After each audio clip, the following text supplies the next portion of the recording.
24/7 భక్తి TV history మిస్టరీలో మరో ఆలయం రహస్యం. బృందావనంలోని నిధివనం మిస్టరీ. నిధివనం ఆలయం సాయంత్రం అయితే చాలు ఆ ఆలయంలో కానీ ఆ పరిసర ప్రాంతాల్లో కానీ ప్రవేశం ఉండదు. కాదని ధైర్యం చేసి వెళ్తే పిచ్చోళ్లైపోతారని ప్రజల నమ్మకం. ఎందుకంటే బృందావనం రాధాకృష్ణుల ప్రేమ నగరం. ఆనాటి ద్వాపర కాలం నుంచి ఈనాటి కలియుగ కాలం వరకు బృందావనం కృష్ణనగరంగా ప్రసిద్ధి చెందిన విషయం అందరికీ తెలిసిందే. రాధాకృష్ణులకు సంబంధించిన అనేక దేవాలయాలు ఇక్కడ ఉన్నాయి. ఇక్కడ భక్తులు పూజల కోసం ప్రతిరోజు వస్తారు.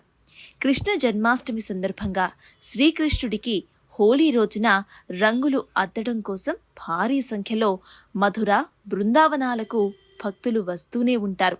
ఈ బృందావనంలో ఇటువంటి దేవాలయాలు మరెన్నో ఉన్నాయి.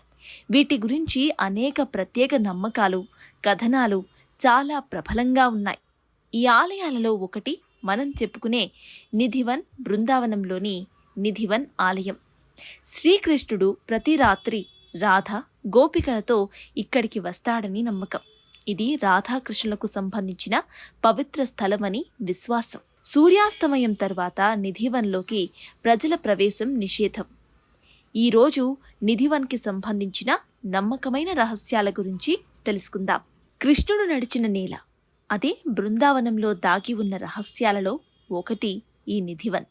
ఈనాటికి శ్రీకృష్ణుని రూపాన్ని ఇక్కడ బృందావనంలో చూడవచ్చని చెబుతూ ఉంటారు నిధివన్ చుట్టుప్రక్కన నివసించే ప్రజలు.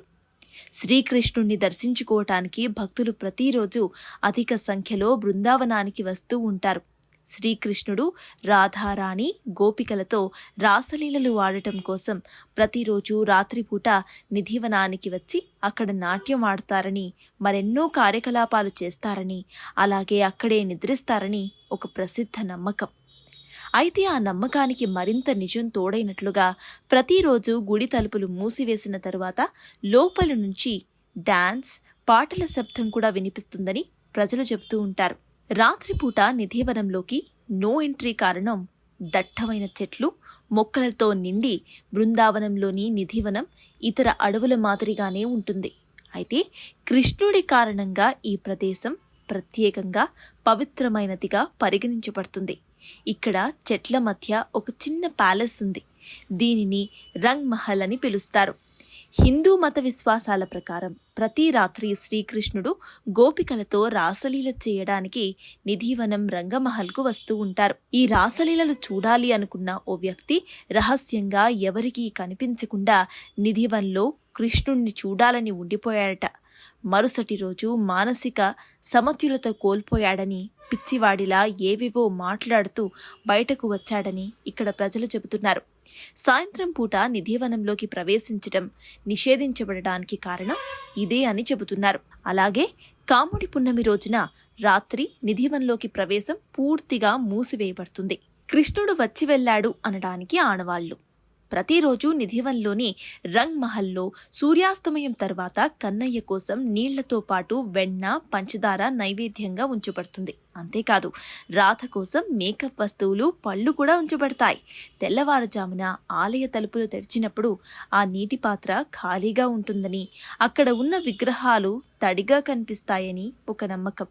కృష్ణుడు ప్రతిరోజు ఇక్కడికి వచ్చి ఇవన్నీ స్వీకరిస్తారని స్థానికుల విశ్వాసం. పగటిపూట మాత్రమే నిధివన్ ఆలయం తెరిచి ఉంటుంది.